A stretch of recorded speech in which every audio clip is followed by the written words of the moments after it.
Just to follow up on my colleague from New York's statement there, I just want to make sure we're clear. You know, the CBO report is very clear. The record that many of you have thrown in our face in regards to CBO joint tax scorecards have indicated to us time and time again as kind of the Bible when it goes your way. But I just want to make sure we're all clear.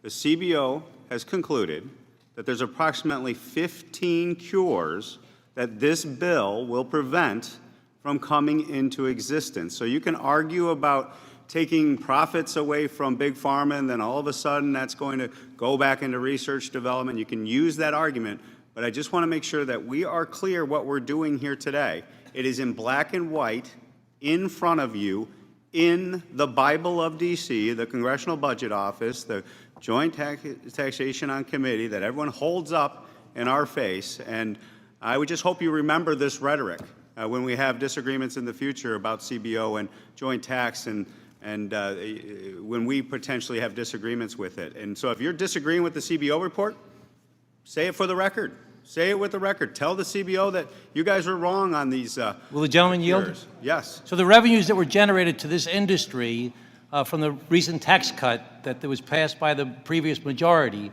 resulted in billions of dollars of savings every single year. So I'm sure we saw a bunch of new remedies that came from that because of those new savings. And reclaiming my time, you're exactly right, Mr. Swazi, because what we saw as the ranking member, Mr. Brady, has indicated, we have seen a huge increase in the amount of breakthrough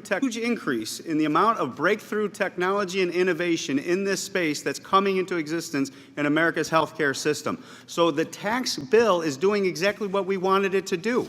It was reducing the burdens on the innovators of America that we stand with on this side of the aisle that have now brought, because we put them in a competitive position internationally as well as with the corporate rate reduction, as well as the ability to write off their expenses, as well as to encourage in the research and development portions of the tax code investments into research, development, and innovation. And now we're seeing the results of that just a short 2 to 3 year period after the adoption of the tax bill, with record levels, in my opinion, of innovations coming into existence in the American system. I stand by the American system. I want to work with you in order to fix the abuses, to go after these guys that are gaming the system and playing games fast and loose with the drug pricing arrangement.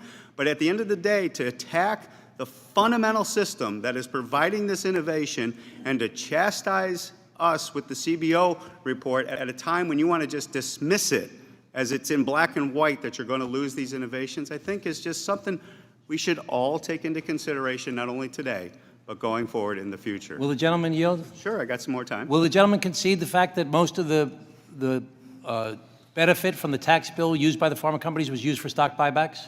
I do not concede that point. Reclaiming my time, what I see is on the record, innovative cures coming into existence, and the American industry, which was under attack because of our unfair competitive advantage that we put them in on the international marketplace, that they were looking at positions where they were targeted for acquisition, they were being moved offshore. Remember the whole argument about patent boxes? Remember the whole argument about the disincentives of the existing tax code that we had to root out? Even your side agreed on the corporate side of the tax reform ledger that we needed to do this to protect American innovation, protect the intellectual property of America, and we needed to put our American businesses in a competitive position in order to allow them to compete in the world stage. And in the pharmaceutical industry, what they're competing on and what they're producing are cures that we are seeing coming into existence as indicated by the record that Mr. Brady cites, as well as what you guys are doing in regards to recognizing the CBO score that 15 cures will not be coming into existence because of